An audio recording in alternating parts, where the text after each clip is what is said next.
Governor Gordon Weatherall and his team wanted to hear from the public, and through a series of town hall meetings, he certainly got what he wanted, as residents of South Caicos and Salt Key bombarded him and Chief Executive Mark Capes with hard-hitting questions that received very little answers. News 4 was able to speak with a South Caicos resident who attended the town hall meeting and said she was extremely disappointed by the governor's response and attitude. He said nothing much. He hardly even answered questions. In fact, he could not have answered the people's questions. Wow. What kind of questions were you guys asking? Like repairs to different buildings and so on? Yes, questions were asked about the renovation to the new airport. We had the control tower. Persons asked questions about the 10% salary cut, how it would affect contract workers, especially the teacher category concerned, where it relates to them. They were very upset about that. And his response was, because we could do it.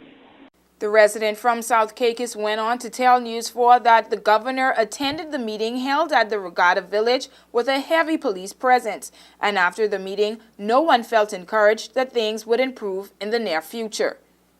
Sad to say, I mean, no one would feel good at this time, especially with the salary cut.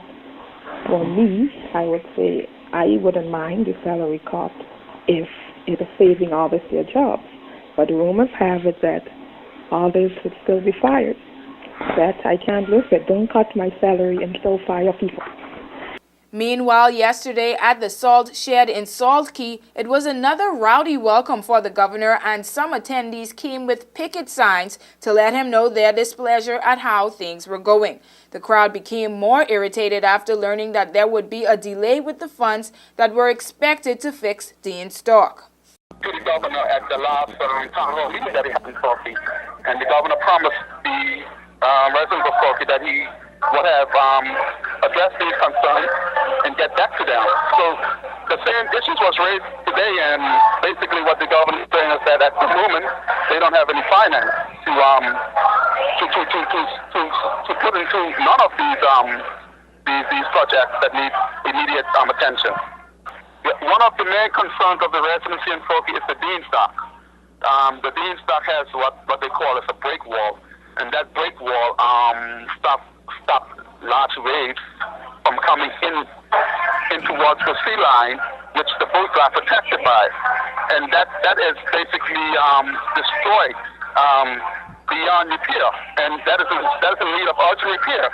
And what they are saying to the governor, is that they promised that they had put aside some $500,000 to repair the Dean Stock. However, in the governor's meeting today, he's saying that those funds have been allocated to some other projects.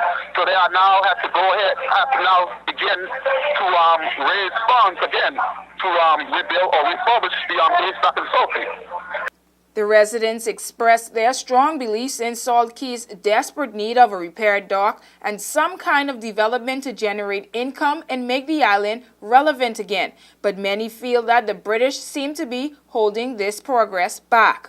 The only proposed development that we know of is Salt Key development, and what they are saying to the governor, if these people are prepared to come in and they have a development agreement to repair, to build a barge dock and to refurbish the Dean Stock, why don't the governor and his interim administration open some kind of communication or some talks with these developers and see if they can go ahead and develop the barge dock and refurbish the Dean Stock, which is one of the most urgent needs to be dealt with. This evening, the governor and his team were in Grand Turk, where the majority of civil servants reside, and want answers about the pending 10% pay cut and what guarantees are there of job security. Arthur Caribbean will have the outcome of that meeting in Monday's newscast. For WIV4 News, I'm Jody Harvey.